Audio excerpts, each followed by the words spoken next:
Осы алыс сапарларға алғашқы шығу екен Нұрболдың. Бірақ бұл тұнып тұрған білімді азамат, қызыл дипломға бітірген тарихшы азамат. Тарихтан бір сыр шертіп бір дәлелдермен айтшы, фактылармен. Тарих қой бізге керек дүние, айта ғой.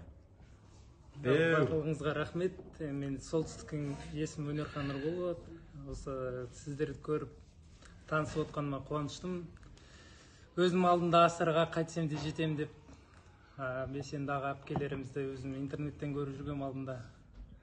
Өз көзіммен көріп, танысып, қазақ елінің жанашырларының ортасында болғым келді. Оларға көмек көрсеткім келді.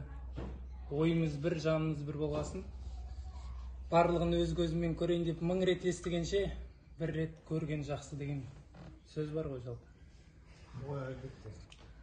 Сондықтан күтіп алғандарыңызға рахмет, қонақжайлықтарыңызға рахмет. Алдағы уақытта бірігіп, осы қазақ еліне басын қосып, осы бірлік туы деген шығып отырған керемет идея. Бір тудың астына жиналып барлығымыз санымыз артып алаңдарға шығып, билікті биік түрде ауыстырайық. Барлығымыз қалағанымыз сол. Болашақта балаларымыз дамыған демократиялық бай мемлекетте өмір сүрсін десек, өзіміз атсалысуымыз керек. Біз үшін оны ешкім жасап бермейді, оны сіздер жақсы білесіздер. Қазіргі билікке ол мүлдем керек жоқ. Сондықтан халық қана бірігіп, өзінің мемлекетін өзгерте алады. Бізде ақш сияқты, Еуропа сияқты дамыған мемлекет құра аламыз. Оған ресурстарымыз да бар, байлығымыз да бар. Тек қана бірігіп, сондай саяси жүйе құру керек. Парламенттік республика, президент лауазымын алып тастап, дамыған Еуропа мемлекетіндей саяси жүйе құрып, өзіміздің білімді азаматтарымызды билікке сайлап, 4 жыл ішінде әлде қарай алға кетіп қалуға мүмкіндігіміз бар. Соған мен 100% сендім.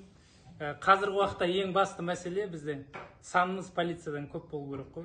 Ең басты бірігіп. 5%-ымызды оятып, алаңға шығып, бейбіт түрде шалдар кетіңдер дейміз, болды.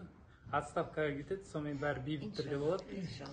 Қайтадан сайлау болады. Аузың алмай астыңа 4 жыл ішінде біз әлде қайда шынымен де 30 жыл алдап сайрағанда емес, 4 жылдың ішінде 30 елдің қатарына кіре аламыз. Соған ешқандай күмәнім жоқ, жетеміз. Аз қалды қазір. Ең бастысы санымыз артса болды. Халыққа үніміз жетсе болды. Шын жүректен шыққан үнімізді, ниетімізді, мақсатымызды халық ести алса, біріге алса, қорқыныштарын жеңе алса, ол күнде алса емес. Сондықтан да бәріміз осы үшін атсалысайық. Кеше ғана елім жерінде өткен Дулат Ағаділдің арманы болды. Қазақ елінің бір тудың астына жиналып, бірігіп, көбейіп, алашым, қазағым деп орамдап, бірігіп, парламенттік республика құрсын, ертең балаларым болашағы болатын дамыған мемлекетте өмір сүрейік деген ниетпен өтті ол кісі. Сондықтан да ол кісінің арманын да жүзеге асыру біздің міндет деп ойлаймын. Сондықтан рахмет сіздерге. Сол тағы да Нұрбол батыр, ана өзің тарихшысың ғой. Қазақ біріккен кезде не істеді, неге қол жеткізді? Жалпы бірліктің маңыздылығын айтсаң, біз бірлікке шақырамыз. Бүгін не істей аламыз? Тарихта қандай үлгі бар бізге, айтып берсең. Енді 17-ші ғасырда бізде жоңғармен соғысты ғой көбісінде. 30-шы жылы аштықты пайдаланып, олар бізге барлық күшімен келген болатын. Сөйтіп, қазақ елінің қиын жағдайын пайдаланып, олар біздің жарты тұрғынымызды қырып жіберді сол кезде. Сол кезде 300-дің барлығы бас қосып, бір тудың Ордабасы деген жерде бірігіп, жоңғарға қарсы тойтарыс беру жайлы шешім қабылдап, бас қолбасшы Әбілқайырды сайлайды. Сол кезде олар 1726-30 жылдары Аңырақай Бұланды шайқасында жеңіп шығады ғой.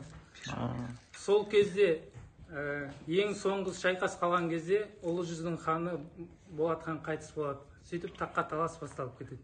Әбілқайыр хан өзі әскермен кіші жүзге кетіп қалады, Сәмеке хан орта жүзге кетіп қалады, Ұлы жүз жалғыз қалып қояды. Сондықтан да бұл бірліктің жоқтың себебінен Жоңғар жетісуды басып алады. Сондықтан қазіргі уақытта да тарихтан сабақ алу өте маңызды. Қазіргі диктатураны біз бірігіп қана жеңе аламыз. Егер біз жаңағы Асекем ағамыз айтып отқандай, солтүстік орыстар, оңтүстік анандай, батыс мынандай деп бөлініп, тіліміз қыпшақ, ру деп бөлініп жүрсек, ондай ешқандай бірлік болмайды. Сондықтан бірігу идеясы төңірегінде парламенттік республика құрамын, дамыған мемлекет болам, ешқандай бөліну жоқ. Бәріміз қазақпыз, бәріміз Қазақстан мемлекетінде өмір сүратынбыз. Біз бір халықпыз, мақсатымыз бір, ойымыз бір, демократиялық ел құрамыз деген идея төңірегінде бірігіп, бір тұтас ұлт болсақ, сонда ғана біз аз уақытта жеңіске жетеміз. Біздің санымыз 18 миллион, ал бізді басқарып отқандардың бар жоғы 200 адам ғана. Полициялардың барлығын қосқанда 50 мың шығатын шығар. Біздің санымыз 18 миллион. Сондықтан да сол халқымызға үнімізді жеткізіп бірігуіміз керек. Тарихтан сабақ алып. Алтау ала болса ауыздағы кетеді, төртеу түгел болса төбеде келеді деп ата-бабамыз айтып кеткен. Бірліктің маңыздылығын түсіндіріп кеткен. Сондықтан да осының барлығын түсіндіріп, халыққа үнімізді жеткізе білуіміз керек. Халықты түсіндіре білуіміз керек. Саяси жүйе ақш-та, Еуропада жұмыс істеп тұр. Біз дәл сондай жүйе құруымыз керек. Халыққа жұмыс істейтін, халыққа реформалар жасайтын саяси жүйе дұрыс болу керек. Атқарушы, заң шығарушы, сот билігі бір адамның қолында болмау керек. Олар бір-біріне тәуелсіз жұмыс істейді. Премьер-министр парламентке жауап береді, ал парламентте халық сайлаған депутаттар отырады. Олар халық мүддесін қорғайды. Егер премьер-министр өз жұмысын атқармаса, парламент бір-ақ күнде оны отставкаға жібере алады. Сондай саяси жүйе диктатураның пайда болуына жол бермейді. Ешқашан біздің мемлекетте диктатура болмайды.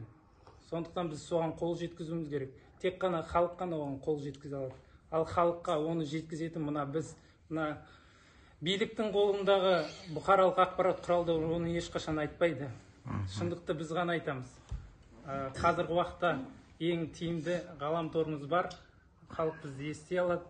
Сонда да көп жұмыстар жүргізіп, барлығымыз жауапкершілік қолға алу керек. Әсіресе мен айтам, жастар ояныңыздар деп. Олар түсінбейді ғой, саясатта менің қатысым жоқ, менің ешқандай шаруам жоқ деген сияқты айтады.